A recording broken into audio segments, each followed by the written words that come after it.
आनंदात का जगून रे घ्या, कारण डोळ्यात माणूस पाणी का? किती- फक्त यासाठीच रडतोयस ना की आणि तुला असं माझ्याकडे वाटायचं का? अक्कलकोटला येता येत नाहीये?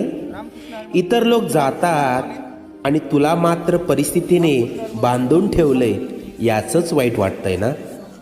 तू अक्कलकोटला येऊन त्या गर्दीत मला शोधतोस, पण मी मात्र तुझ्या घराच्या देव्हाऱ्यात मांडी घालून बसलोय.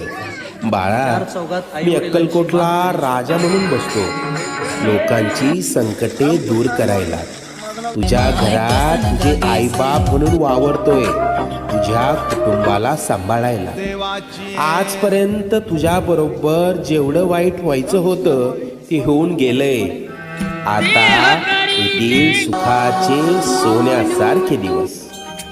हृदयाजवळील माझ्या भक्तांना पाठवून दर्शन घडव. निश्चिंत राहा, सगळं मनासारखं.